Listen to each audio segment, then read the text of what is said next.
এবার আমরা জানব স্ত্রীস্তবকের শ্রেণীবিন্যাস। তোমার গর্ভপত্রের সংখ্যা অনুযায়ী তোমার শ্রেণীবিন্যাস করা হয়।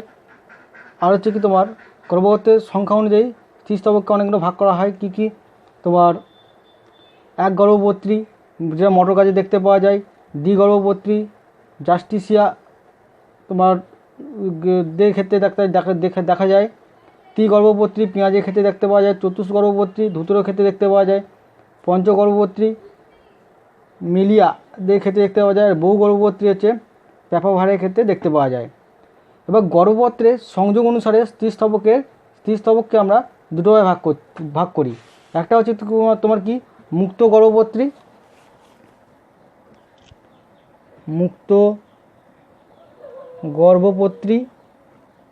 আর একটা হচ্ছে তোমার কি যুক্ত গর্ভপত্রী।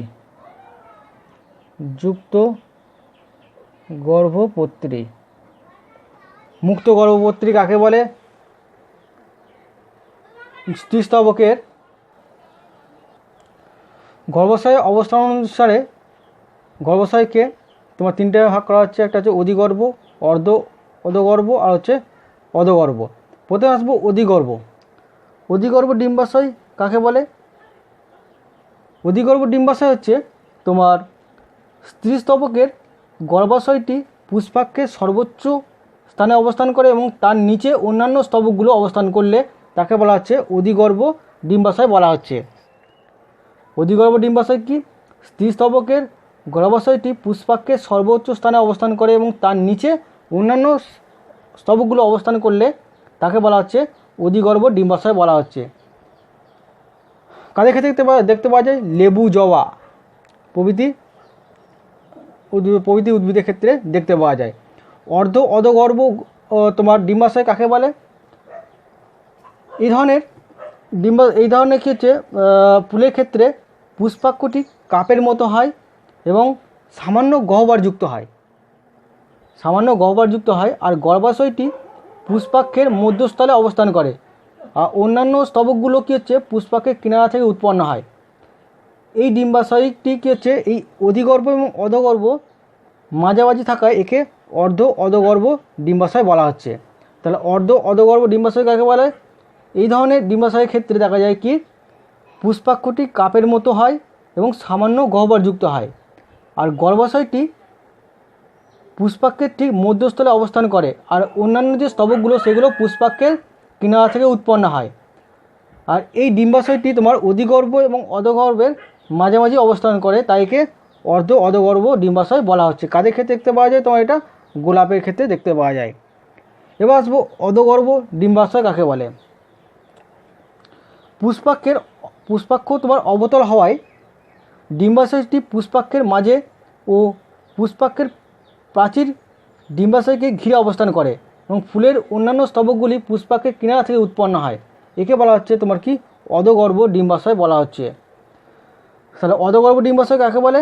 তোমার পুষ্পাক্ষ অবতল হওয়ায় তোমার ডিম্বাশয়টি পুষ্পাক্ষের মাঝে ও পুষ্পাক্ষের প্রাচীর ডিম্বাশয়কে কী হচ্ছে ঘিরে অবস্থান করে। আর ফুলের যে অন্যান্য স্তবকগুলো সেগুলো পুষ্পাক্ষের কিনারা থেকে উৎপন্ন হয়। একে বলা হচ্ছে তোমার কি অধগর্ভ ডিম্বাশয় বলা হয়। কাদের ক্ষেত্রে দেখতে পাওয়া যায়? কুমড়ো ক্ষেত্রে অধগর্ভ ডিম্বাশয় তোমার দেখতে পাওয়া যায়। এবার আমরা জানবো অমরা বিন্যাস সম্পর্কে প্লাসেন্টেশন। প্রথমে আমরা জানবো যে অমরা কি। অমরা হচ্ছে ডিম্বাশয়ের ভিতরের প্রাচীর থেকে সৃষ্ট ডিম্বক বহনকারী প্যারেনকাইমা কলা দ্বারা গঠিত অংশকে বলা হচ্ছে তোমার কি অমরা।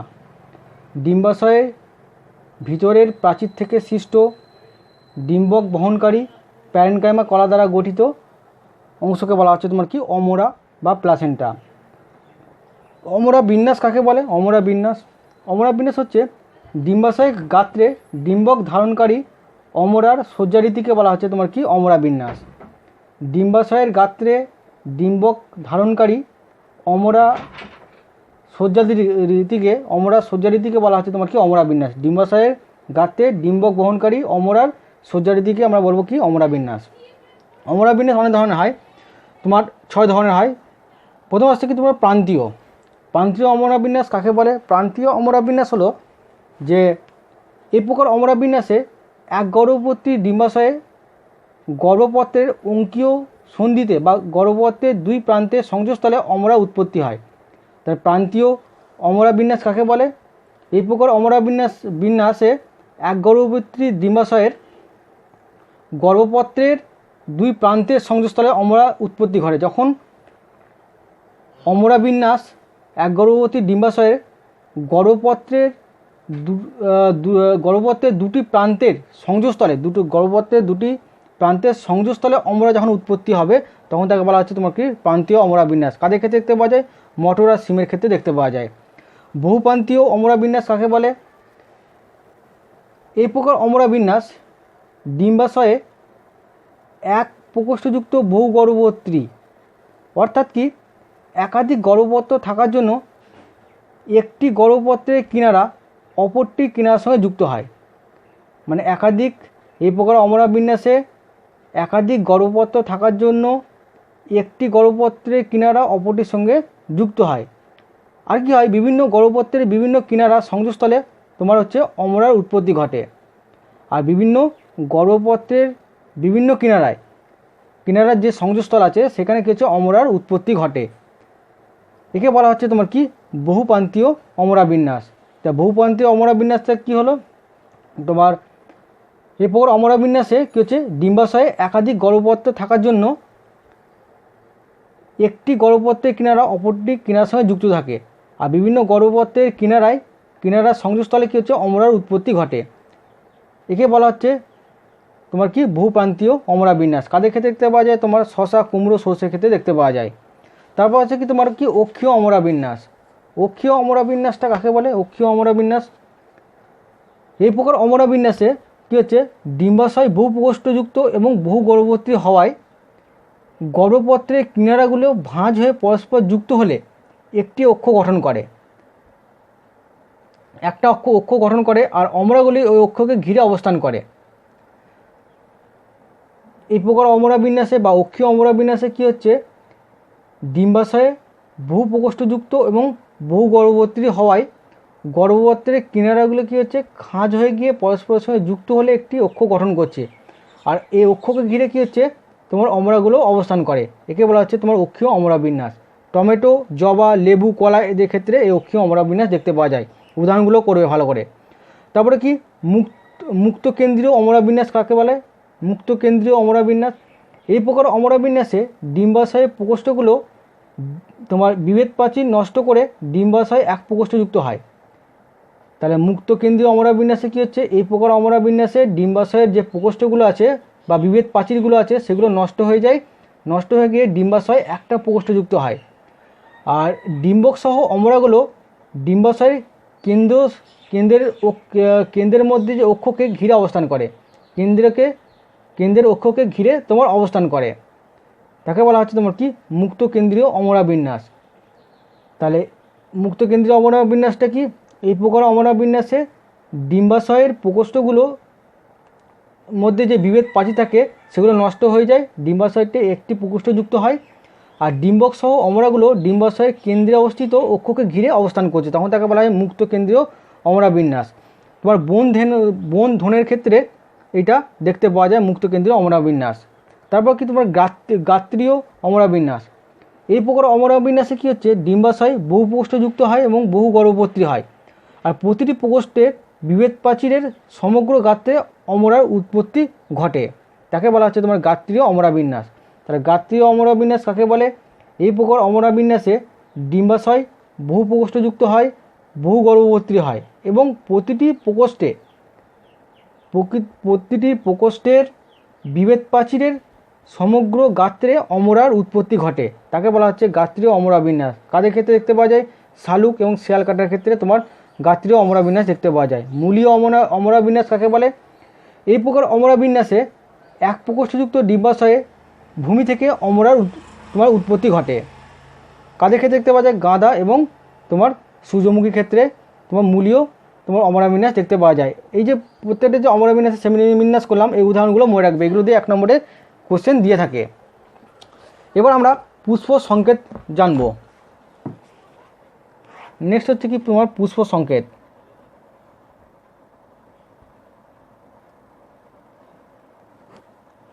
পুষ্প সংকেত কাকে বলে?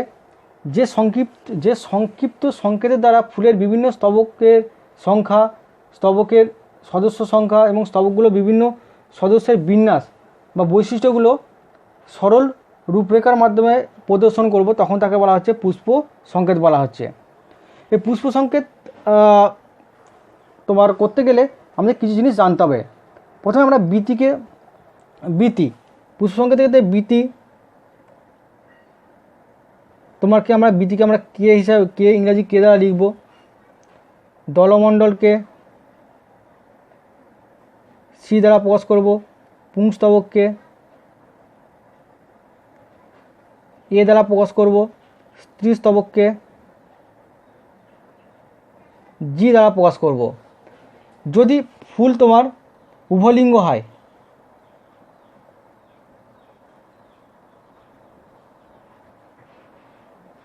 উভলিঙ্গ ফুলের ক্ষেত্রে কি চিহ্ন প্রকাশ করব? এই চিহ্নটা প্রকাশ করব। যদি পুষ্প হয়, পুষ্প হলে এই চিহ্নটা প্রকাশ করব। স্ত্রী পুষ্প হলে এই চিহ্ন দ্বারা প্রকাশ করব। আর বহু প্রতিসম হলে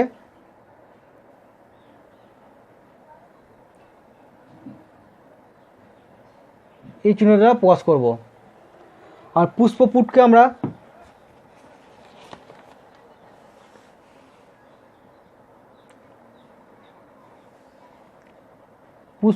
আমরা পি দ্বারা প্রকাশ করব।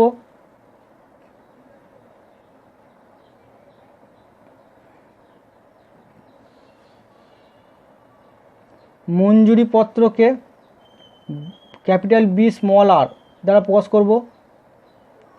উপমঞ্জুরি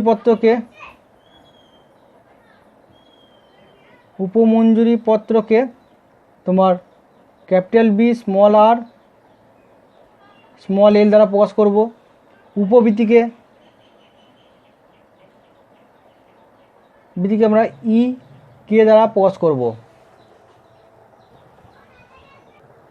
যদি ফুলে কোনো স্তবক যুক্ত হয়, বীতিগুলো যদি যুক্ত হয়, তাহলে কী হবে? তাহলে আমরা সেগুলোকে ব্র্যাকেটের মধ্যে রাখবো। ধরো কোনো ফুলে, জবা ফুলের ক্ষেত্রে 5টা বীতি দেখতে পাওয়া যায়, তাহলে বীতিকে আমরা কে দ্বারা প্রকাশ করি, তাহলে নিচে লিখতে হবে 5টা 5। যদি বীতিগুলো পরস্পরের সঙ্গে যুক্ত হয়, তাহলে ব্র্যাকেটের মধ্যে রাখতে হবে। যদি বীতিগুলো যুক্ত না হয়, তাহলে কেবল সংখ্যাটা লিখব। এবার কোনো ফুলের কোনো একটা স্তবকের সঙ্গে কোনো একটা স্তবক যুক্ত থাকে, সেক্ষেত্রে কী করবো? যেমন দলমণ্ডলের সঙ্গে পুংস্তবক যুক্ত আছে, তাহলে কী লিখব? দলমণ্ডলকে আমরা সি দ্বারা প্রকাশ করছি আর পুংস্তবককে এ দ্বারা প্রকাশ করছি। এই দলমণ্ডল আর পুংস্তবক যুক্ত থাকে, তার মাথায় তোমার একটা লাইন দেবো। যদি গর্ভাশয়টা তোমার অধিগর্ভ হয়, অধিগর্ভ হলে কী হচ্ছে? তোমার একটা ক্ষুদ্র লাইন টানতে হবে স্যার নিচের দিকে। গর্ভাশয় স্ত্রীস্তবককে জি দ্বারা প্রকাশ করি। ধরো কোনো একটা ফুলে তোমার স্ত্রীস্তবক 3টে যুক্ত, এবং সেটা যদি অধিগর্ভ হয়, তাহলে কী হবে? নিচে তোমার একটা লাইন দিতে হবে, ছোট ক্ষুদ্র লাইন। আর যদি অধগর্ভ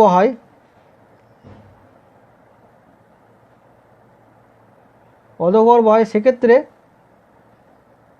তাহলে আমরা ওপরে লাইন দেবো, ওপরে একটা ক্ষুদ্র লাইন দেবো। এবার আমরা দেখব যে একটা পুষ্প সংকেত বলছি, একে আমরা ইলাবোরেট করব কীভাবে।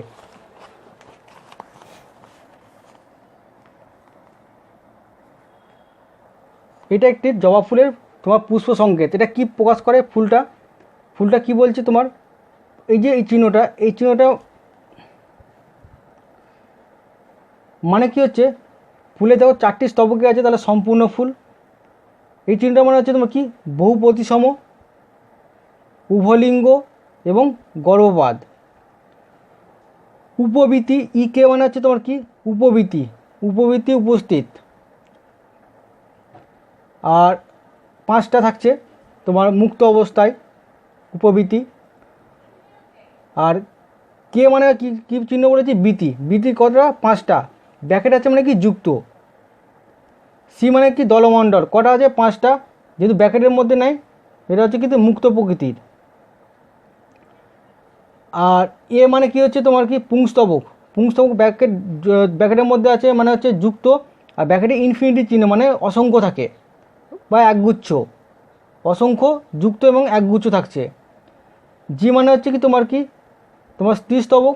স্ত্রীস্তবক হচ্ছে তোমার গর্ভপত্রের সঙ্গে কটা 5টা, ব্র্যাকেটের মধ্যে আছে মানে কি যুক্ত, মানে গর্ভপত্রের সংখ্যা 5টি এবং যুক্ত গর্ভপত্র।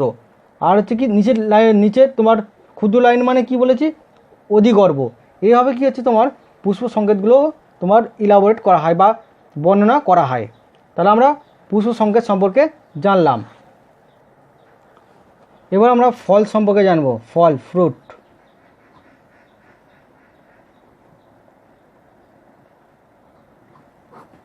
ফ্রুট বা ফল, আমরা জানি নিষেকের ফল, নিষেকের পরে কি হচ্ছে তোমার ফল উৎপন্ন হয় কোথা থেকে, যে ডিম্বাশয় ফলে পরিণত হয় এবং ডিম্বক বীজে পরিণত হয় নিষেকের পর।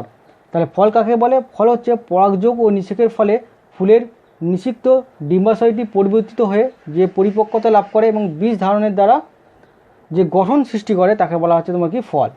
উৎপত্তি অনুসারে ফলকে আমরা 3 ভাগে ভাগ করব। উৎপত্তি অনুসারে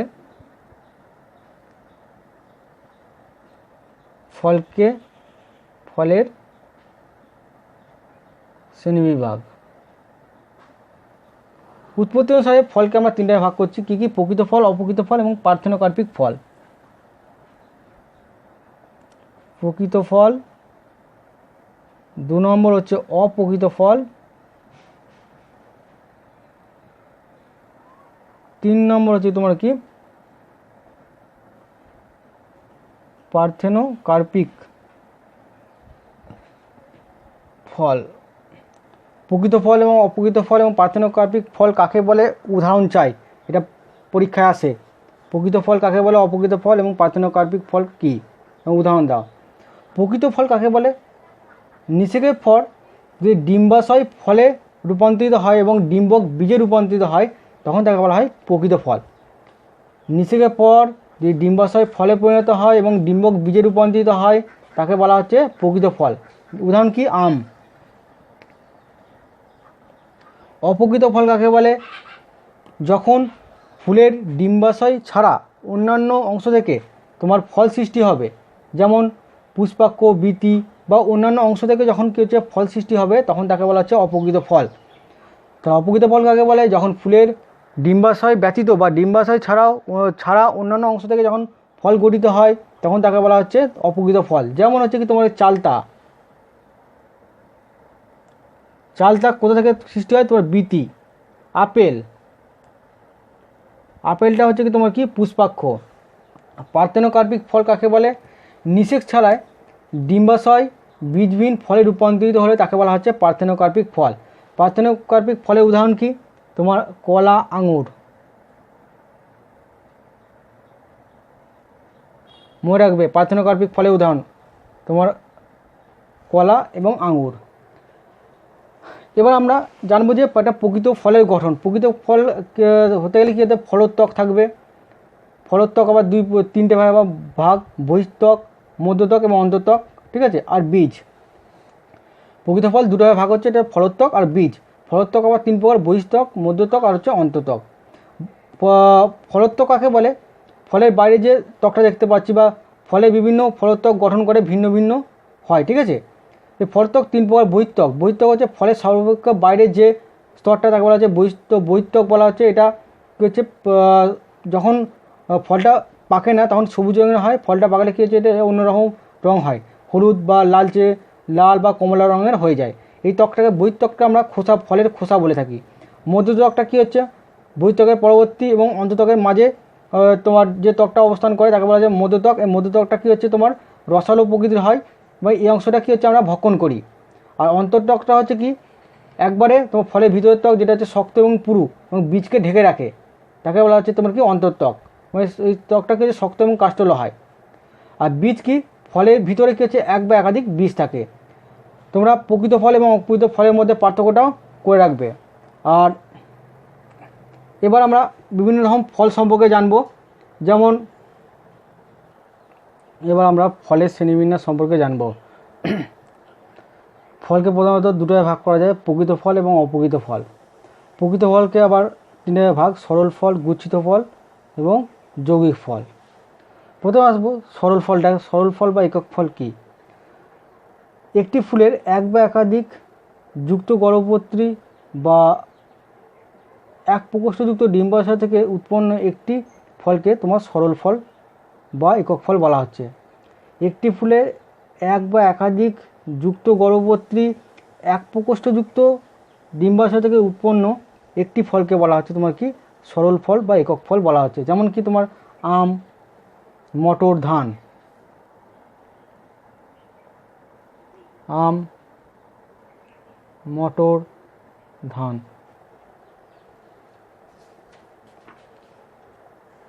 আবার সরল ফলকে আবার তোমার তিনটে ভাগে ভাগ করা যায়। সরল ফলকে আবার তিনটে ভাগে ভাগ করা যাচ্ছে। সরল ফলকে তিনটে ভাগে ভাগ করছে। এটা কি তোমার নিরস, 2 নম্বর হচ্ছে সরস বা নিরস। সরি, তিনটে ভাগ বলেছি, দুটো ভাগ। সরল ফল তোমার দুটো ভাগ হচ্ছে, এটা নিরস ফল, এটা হচ্ছে সরস ফল। নিরস ফল কাকে বলে? এরকম ফল কি হচ্ছে রসহীন হয় বা শুষ্ক প্রকৃতির হয়, তাকে বলা হচ্ছে তোমার কি নিরস ফল। তাহলে নিরস ফল কাকে বলছে? যে সমস্ত ফলে ফলোত্বক রসালো নয় বরং শুষ্ক এবং বা চামড়ার মতো পাতলা হয়, তাকে বলা হচ্ছে নিরস ফল। নিরস ফল আবার তোমার কয়েকটি ভাগে বিভক্ত। কী কী? বিদারি, লেগিউম, ফলিকল, সিলিকুয়া, ক্যাপসুল। প্রথমে আসছি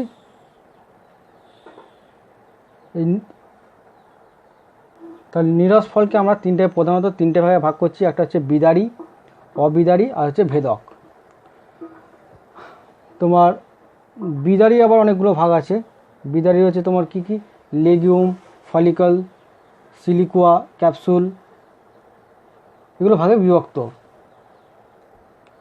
প্রথমে আছে বিদারি ফল কাকে বলে? যে সমস্ত ফলের ফলোত্বক বিদীর্ণ হয়ে বীজগুলো ছড়িয়ে পড়ে তাকে বলা হচ্ছে তোমার বিদারি ফল। বিদারি ফলে অনেকগুলো ভাগ কি বলেছি? লেগিউমের উদাহরণ কি? তোমার মটর, সেম। ফলিকলের উদাহরণ কি? তোমার আকন্দ, নয়নতারা, এগুলো মনে রাখবে। সিলিকুয়ার বিদারি যে একটা ভাগ সিলিকুয়া, এর এক্সাম্পল কি? সরষে, মূলো। ক্যাপসুল হচ্ছে তোমার কি? ঢ্যাঁড়স, কার্পাস, এগুলো মনে রাখবে। এবার আসি নেক্সট কি? অবিদারি তোমার ফল। যে সমস্ত ফলে ফলোত্বকটা বিদীর্ণ হয় না তাকে বলা হচ্ছে অবিদারি ফল বলা হচ্ছে। এই অবিদারি ফল আবার 4টি ভাগে ভাগ আছে। কী হচ্ছে? অ্যাকিন, ক্যারিওপসিস, নাট, সিপসেলা, 4টি ভাগে বিভক্ত অবিদারি ফল। এই অবিদারি ফলের যে অ্যাকিন, অজফল আগা কয়সি দন্ত না, অ্যাকিনটা হচ্ছে উদাহরণ কি? তোমার কালো জিরে, ছাগল বটি। ক্যারিওপসিস এর উদাহরণ কি? ধান, গম। নাটের উদাহরণ কি? কাজু, বাদাম, ওক। আর শিপসেলা উদাহরণ কি? সূর্যমুখী এবং গাঁদা। এবার আসি ভেদক ফল কাকে বলে? যেসব ফলের ত্বক অবিদারি অংশ বহু খণ্ডাংশে বিদীর্ণ হয় তাকে বলা হচ্ছে ভেদক।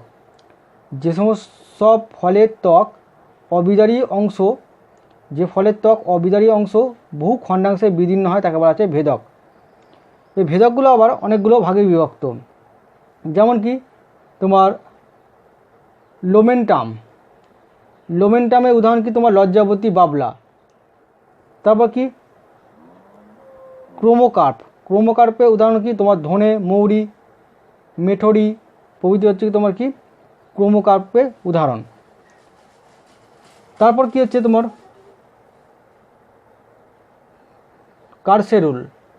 কার্সেলুলের উদাহরণ কি? তোমার কি? তুলসী, রক্তদ্রণ।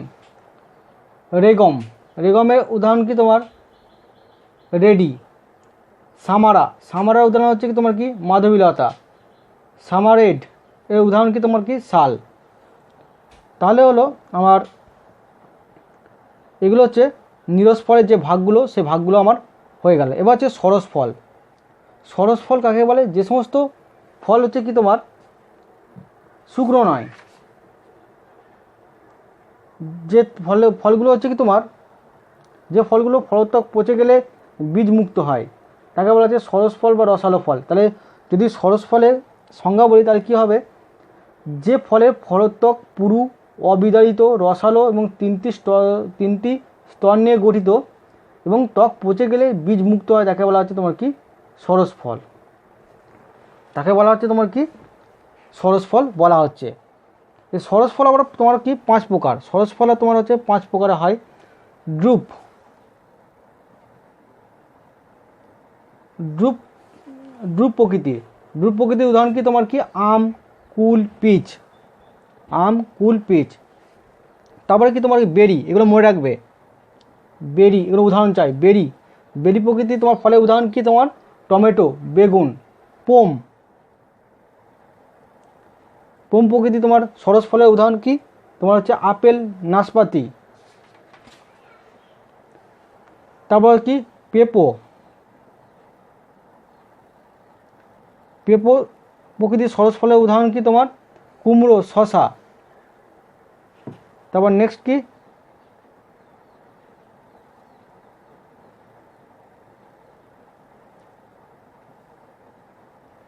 হেসপেরিডিয়াম। হেসপেরিডিয়ামের উদাহরণ কি তোমার কমলা লেবু, লেবু। তাহলে এইগুলো উদাহরণগুলো মনে রাখবে। তাহলে আমার সরল ফলটা হয়ে গেল। তারপর কি নেক্সট আমার কি গুচ্ছিত ফল। গুচ্ছিত ফল কাকে বলে, একটি ফুলের মুক্ত গর্ভবর্তী ডিম্বাশয়, একটি ফুলের মুক্ত গর্ভবর্তী ডিম্বাশয়ের প্রতিটি গর্ভপত্র থেকে নিষেকের পর একটি করে ফল উৎপন্ন হয়ে গুচ্ছাকারে যখন অবস্থান করলে তখন তাকে বলা হচ্ছে তোমার কি গুচ্ছিত ফল। তাহলে গুচ্ছিত ফলটা কি, একটি ফুলের মুক্ত গর্ভবর্তী ডিম্বাশয়ের একটি গর্ভপত্র থেকে নিষেকের পর যদি একটি ফল উৎপন্ন হয়ে গুচ্ছাকারে অবস্থান করে তখন তাকে বলা হয় গুচ্ছিত ফল। আর গুচ্ছিত ফলে একক বা অংশগুলিকে একে অন্যের থেকে পৃথক হয়ে গুচ্ছ গঠন করলে তাকে বলা হচ্ছে ইটারিও বলা হচ্ছে ইটারি। তাহলে ইটারিটা কি, গুচ্ছিত ফলের অংশগুলো একে অন্যের থেকে পৃথক হয়ে তোমার গুচ্ছ গঠন করলে, একে অন্য থেকে পৃথক হয়ে যখন গুচ্ছ গঠন করে তখন তাকে বলা হচ্ছে তোমার কি ইটারি,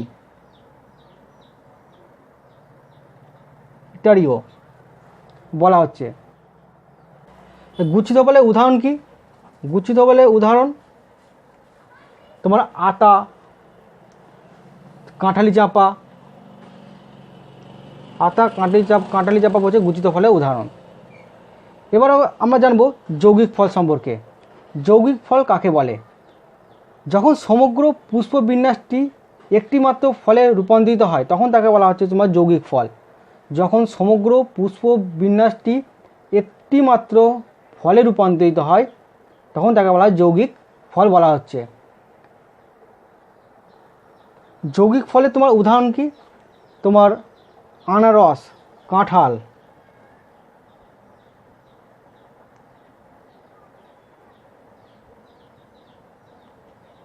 আনারস, কাঁঠাল,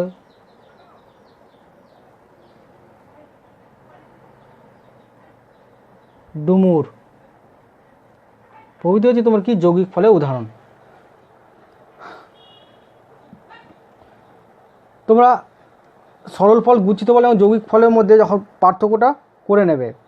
আর এখান থেকে শর্ট কোশ্চেন বেশি আছে, তোমার ড্রুপ প্রকৃতির ফলের উদাহরণ চাই কিংবা উদাহরণ দিয়ে অনেক সময় কোন টাইপের সেটা ফল বা কোন ধরনের ফল সেটাও অনেক সময় কোশ্চেন এসে থাকে। তাই তোমরা এই যে ফলের শ্রেণীবিন্যাস সেটা একটু উদাহরণসহ ভালো করে করবে, ফলের শ্রেণীবিন্যাসটা।